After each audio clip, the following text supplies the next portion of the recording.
Welcome to the second video in this series. In this video, we will be exploring exposure as it relates to cameras. I'm sure everyone's been in this situation where you're trying to get that perfect selfie and you have to look at the light source, you have to try different angles, you have to move the camera closer or further away so that you get that perfect shot. Well, a lot of it has to do with exposure, and that's what we're going to cover in this lecture. Photography is all about capturing light.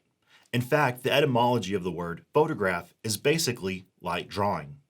To make a photograph that we can see, we have to control both the amount of light that we expose to a photosensitive surface, be it film or a digital sensor, and also control the sensitivity of that surface to the light.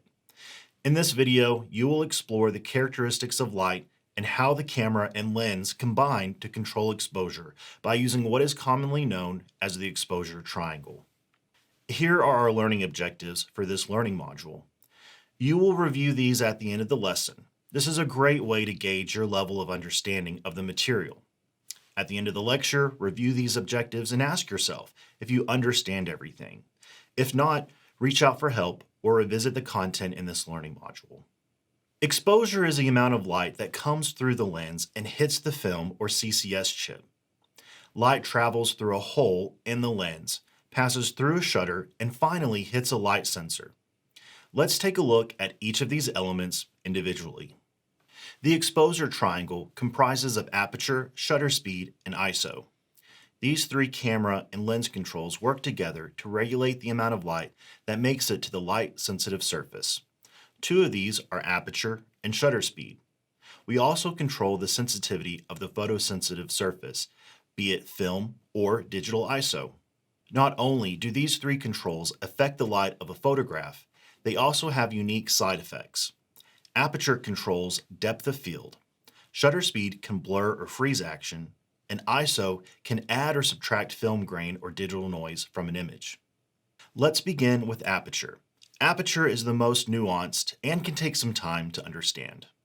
Exposure is the amount of light that comes through the lens and hits the film or CCD chip. The hole in the center of the lens that the light travels through is called the aperture. If the aperture is big, it lets a lot of light in. If it's small, it lets in very little light. The size of the aperture is adjusted by the f-stop on a digital camera. An f-stop is simply a measure of how big or how little the aperture is. In this slide, you can see that an aperture is a hole or an opening through which light travels. These images show different apertures of a lens. The easiest way to understand f-stops is to think of them as fractions, because that's what they are. f2 means that the aperture is half as big across as the lens is long. f16 means that the aperture is 1/16 as big as the lens is long. F-stop is the focal length divided by the diameter of the lens. For example, a 200 mm f4 lens will be 50 mm wide. When you look at it this way, it's easier to understand why in a dark room, you'll probably be shooting at f2 to let in a lot of light. Conversely, outside in bright sunlight, where you probably got a lot of light, you'll probably stop down to f11 or f16 to let in light. Each f-stop emits half as much light as the one before it. You've explored how aperture affects exposure and its role in the exposure triangle. Let's move into one of its side effects, depth of field. The aperture not only affects the amount of light entering the camera, but it also plays a role in the sharpness of images. Depth of field is defined as the amount of distance between the nearest and farthest objects that appear to be sharply in focus in an image. Depth of field relies on a number of factors: the lens aperture size, lens focal length, and the distance between the subject and the camera. In most cases, opening your aperture to its widest setting will narrow the range of the focal plane to a very small or shallow distance. You can see in this diagram that the landscape is divided into three planes. The camera is focused on the middle tree. Therefore, the only tree that is in focus is the middle tree. This effect can be a great way to flex your creativity in close-up photography. Most often you'll see this in portrait photography. Adjusting your aperture the other way to its most narrow setting extends the depth of field and the focus plane and allows a large range for the image to be in sharp focus. Deep depth of field techniques are used commonly in landscape images. Now that we have covered aperture and how it contributes to depth of field, let's move into the second side of the exposure triangle, shutter speed.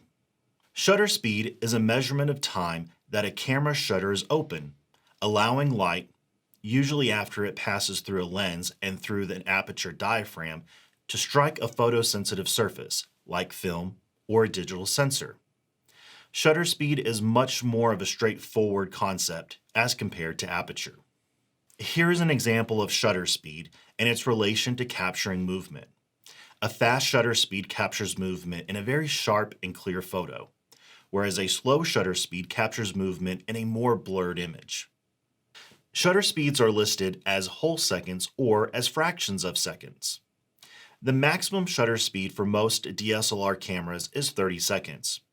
If you want to take a photo longer than 30 seconds, you can use the bulb or time functions of the camera if it's equipped with a specifically built-in shutter release that includes a timer. A couple of things happen when you have a slow shutter speed. You allow movement to be captured across the image. This is due not only to the movement of the subject, but the movement of the camera. No matter how hard you try to hold the camera still, you will still move the camera. Therefore, an image with a handheld camera that extends over any length of time, typically longer than 1/60th of a second, will blur your image from the camera shake. Now let's move on to the last side of the exposure triangle, ISO. ISO, which stands for International Organization of Standards, is a measure of the sensitivity of film or a digital sensor to light. When you shoot photos using film, you have to choose your roll of film to use. There is an ISO attached to each roll of film that indicates the film's sensitivity to light. The higher the number, the more sensitive the film is to light. With digital photography, we no longer need to use an entire roll of film before we can change the ISO. There are some drawbacks to relying on ISO to get a correctly exposed photo. The higher the ISO, the grainier the image will be. The unfortunate side effect of increased ISO is called digital noise. The higher the ISO, the more digital noise that is introduced into your image. In these images, we can see an example of a high level of noise. Light meters measure the amount of light hitting them. This is crucial in helping you set the ISO, shutter speed, and f-stop for a correctly exposed photo.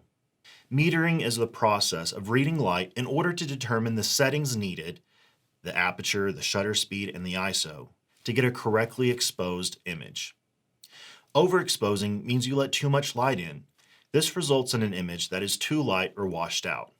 An underexposed image means that you did not let enough light in and the image is too dark. On a DSLR, you can see an indication of the exposure in multiple places. Here is an example of the meter being read on the LED readout. Take some time and review the learning objectives for this learning module. Be sure you ask yourself if you understand everything. If not, reach out and ask for help or revisit the content from this learning module. Thanks for joining me in this lesson. Hopefully everything will make a little bit more sense once we get into the classroom and get our hands on a camera. We do have a couple of activities planned that hopefully will solidify your knowledge and your ability to utilize depth of field.